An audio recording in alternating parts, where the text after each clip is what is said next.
Tiens, un email. Alors, cher monsieur, ce confinement est terrible, vous me manquez beaucoup. Privé de votre enseignement, je m'étiole comme une plante privée de lumière. Vous en faites trop parfois, les gars. Pourriez-vous jeter un œil à cet exercice résolu? Bien sûr, Ah. Vous faites quand même tous les mêmes fautes, les gars. On va essayer de remettre un peu d'ordre dans tout ça.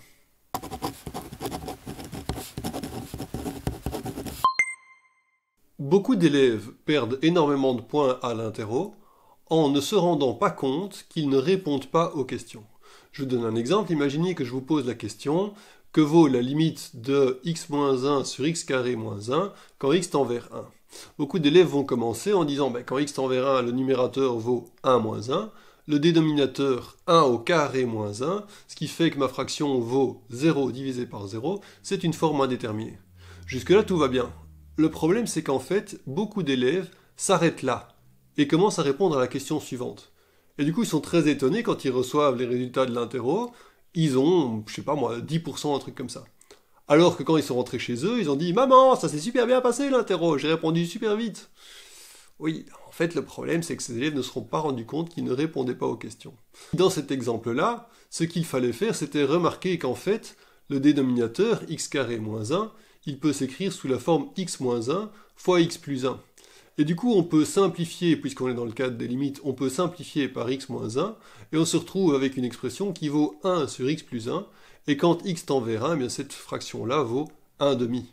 Donc il ne s'agit pas du tout d'une forme indéterminée, puisqu'on peut calculer que cette expression vaut 1 demi. Ici, on a déterminé ce que vaut l'expression, et donc on dit qu'on a levé l'indétermination. Le but de cette vidéo, ce sera d'expliquer ce que c'est une forme indéterminée, pourquoi on parle de forme indéterminée, et quand est-ce qu'on peut se contenter de dire qu'une expression est indéterminée, quand est-ce qu'on doit lever l'indétermination. Alors, une forme indéterminée, c'est une expression qu'on ne peut pas évaluer, un calcul dont on ne peut pas déterminer le résultat. Je vous donne un exemple, prenez 4 moins 4. Eh bien ça fait 0. On peut évaluer le résultat de ce calcul, on peut déterminer combien ça vaut 0. Par contre, si je vous dis l'infini moins l'infini, ne tombez pas dans le piège à con qui consiste à dire que ça vaut 0. Parce que l'infini moins l'infini, bizarrement, ça peut prendre toute une série de valeurs.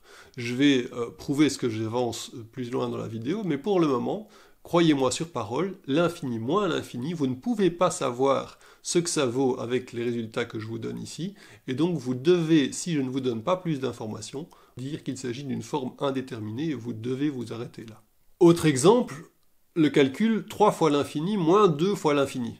On aurait tendance à dire que ça fait 1 fois l'infini. Eh bien, de nouveau, c'est pas forcément le cas. Je vais vous donner des exemples, mais dans ce cas-ci, si vous n'avez pas plus d'informations que ça, vous devez dire qu'il s'agit d'une forme indéterminée et vous arrêtez là. Si j'essaye de calculer la limite quand x tend vers l'infini de 3x carré moins 2x, eh bien, ça vaut l'infini moins l'infini. Il s'agit d'une forme indéterminée, mais ici, j'ai des informations pour pouvoir lever mon indétermination. Je sais d'où vient le premier infini et d'où vient le second infini. Et je peux déterminer lequel de ces infinis, entre guillemets, va gagner. Dans ce cas-ci, alors je ne vais pas faire un cours sur la résolution des limites de polynômes, mais croyez-moi sur parole, dans ce cas-ci, mon terme 2x ne fait pas le poids par rapport à mon terme 3x carré. Donc ma limite, c'est la même que la limite de 3x carré. Et donc ça va valoir plus l'infini. Si maintenant je calcule la limite quand x tend vers l'infini, de 3x moins 2x carré. De nouveau, je vais avoir l'infini moins l'infini, mais de nouveau, j'ai des informations, je sais d'où viennent ces infinis. Et dans ce cas-ci, en fait, c'est le terme 3x qui fait pas le poids devant le terme moins 2x carré. Ce qui fait qu'en fait, ma limite, c'est la même que celle de moins 2x carré, et donc cette fois-ci, ça vaut moins l'infini. On a levé l'indétermination. Autre calcul, la limite quand x tend vers l'infini de 2x moins 2x. De nouveau, c'est la limite de l'infini moins l'infini. Mais de nouveau, je peux essayer de déterminer ce que ça va valoir, et en fait, je vois que c'est la même chose que la limite de 0, parce que 2x et moins 2x vont se neutraliser. La limite de 0, quelle que soit la valeur vers laquelle x tend, ça vaudra 0. Donc de nouveau, j'ai trouvé la solution de mon calcul, j'ai déterminé la valeur de mon expression, j'ai levé l'indétermination. Si j'essaie de calculer la limite de 2x moins 2x plus 42, quand x tend vers l'infini, bien de nouveau, en fait, je suis dans le cas de l'infini moins l'infini, puisque 2x plus 42, c'est l'infini. Donc je pourrais dire que c'est une forme indéterminée, mais de nouveau, j'ai de quoi lever l'indétermination, puisqu'en fait, mes 2x vont se neutraliser, ma limite, c'est la même que la limite de 42, et quelle que soit la valeur vers laquelle x tend, eh bien la limite de 42, c'est 42. Donc de nouveau, j'ai calculé ma solution, j'ai levé mon indétermination. Ces 5 exemples constituent tous une soustraction de l'infini moins l'infini.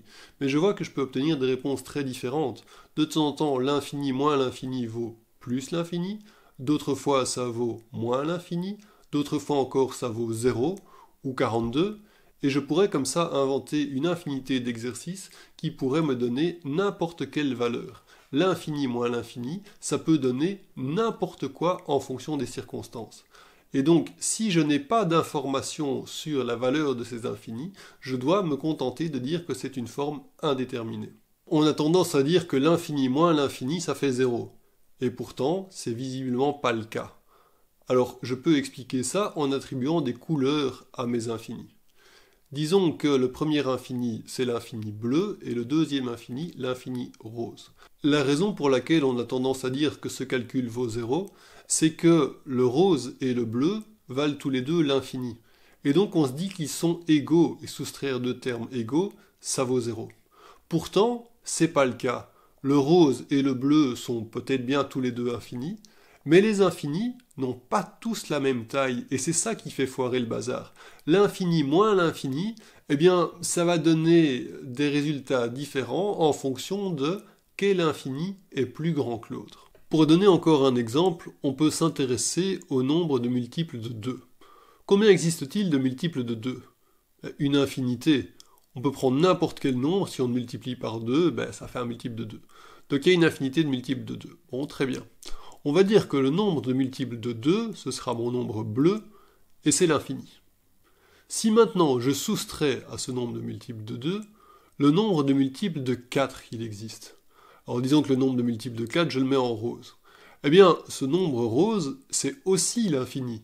Il y a une infinité de multiples de 4. Qu'est-ce que ça va me donner le nombre de multiples de 2 moins le nombre de multiples de 4 ? C'est l'infini moins l'infini. Pourtant, en fait, il y a 2 fois plus de multiples de 2 que de multiples de 4. Donc, si je soustrais mon infini bleu et mon infini rose, eh bien, je ne vais pas obtenir 0, je vais obtenir plus l'infini. Pourquoi ? Parce que mon terme bleu et mon terme rose, ils sont peut-être tous les deux infinis, mais ils ne sont pas égaux en taille. Il y a des infinis plus grands que d'autres. On va avoir le même problème si on essaye de calculer ce que vaut l'infini divisé par l'infini. À première vue, on dirait que ça vaut 1. Et pourtant, les calculs que voilà peuvent tous s'écrire sous la forme l'infini divisé par l'infini, et ils donnent des résultats très différents. Ça prouve bien que l'infini divisé par l'infini, ça vaut pas forcément 1. Et de nouveau, on peut l'expliquer avec des couleurs. On dirait que l'infini divisé par l'infini, ça vaut 1 parce que mon terme bleu, c'est le même que mon terme rose. Pourtant, c'est pas le cas. Le fait que mon terme bleu et mon terme rose valent tous les deux l'infini ne veut pas dire que le terme bleu est égal au terme rose, parce que de nouveau, il peut y avoir des infinis qui sont plus grands que d'autres. Si j'essaye de calculer le nombre de multiples de 2 et que je le divise par le nombre de multiples de 4, eh bien je vais obtenir un rapport de 2, puisque j'ai 2 fois plus de multiples de 2 que de multiples de 4. L'infini divisé par l'infini, dans ce cas-là, ça vaut 2. Je vais avoir un problème très semblable si j'essaye de calculer ce que vaut 0 divisé par 0. Alors 0 divisé par 0, on ne peut pas savoir ce que ça vaut parce que ça n'existe pas. Par contre, ce qu'on peut faire, c'est calculer ce que vaut la limite de quelque chose qui tend vers 0 divisé par quelque chose qui tend vers 0. Et donc c'est la limite de 0 divisé par 0. Et de nouveau, en fait, on a tendance à dire que ça va donner 1 parce que le numérateur et le dénominateur tendent tous les deux vers 0. Et donc on a l'impression qu'ils sont égaux. Pourtant, ils vont tous les deux tendre vers 0, mais c'est pas pour autant qu'ils sont égaux.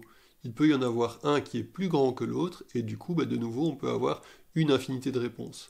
Si on n'a pas plus d'informations sur à quel point on tend vers 0, eh bien on doit se contenter de dire qu'il s'agit d'une forme indéterminée. Alors quand est-ce qu'on peut dire qu'une forme est indéterminée et s'arrêter là ? et quand est-ce qu'on doit essayer de lever l'indétermination. On est face à une forme indéterminée quand on est face à deux infinis ou à deux zéros et qu'on n'a aucun moyen de déterminer lequel de ces infinis ou lequel de ces zéros est plus grand que l'autre. C'est-à-dire dans ce cas-là et dans ce cas-là par exemple. Si par contre ces infinis ou ces zéros proviennent d'une variable x et qu'on connaît l'expression qui mène à ces infinis ou ces zéros, alors on peut déterminer lequel des infinis ou des zéros est le plus grand, et dans ce cas-là, on peut déterminer la réponse. On ne peut pas s'arrêter à une forme indéterminée, il faut lever l'indétermination. En général, on fait ça en factorisant, mais je vous laisse vous replonger dans votre cours pour trouver comment on fait. Dernier petit point, quand on a une limite avec un dénominateur qui tend vers 0, ça veut dire que notre limite tend vers plus ou moins l'infini. Si la seule chose qu'on sait, c'est que le dénominateur tend vers 0, de nouveau, on ne peut pas savoir si notre dénominateur tend vers 0 en étant positif ou en étant négatif. Et donc, on ne peut pas savoir le signe de la réponse. On ne sait pas si c'est plus ou moins l'infini. Mais dans la plupart des cas, je peux étudier mon dénominateur pour déterminer s'il tend vers 0 en étant positif ou négatif. Et donc, je peux déterminer le signe de l'infini, savoir si c'est plus ou moins l'infini, éventuellement en étudiant une limite à gauche et à droite. Et voilà, vous savez maintenant quand est-ce qu'on peut se contenter de dire qu'une expression est une forme indéterminée, et quand est-ce qu'il faut essayer de lever l'indétermination pour obtenir la réponse. Vous n'avez plus qu'à vous plonger dans votre cours pour trouver comment est-ce qu'on lève les indéterminations. Bon travail!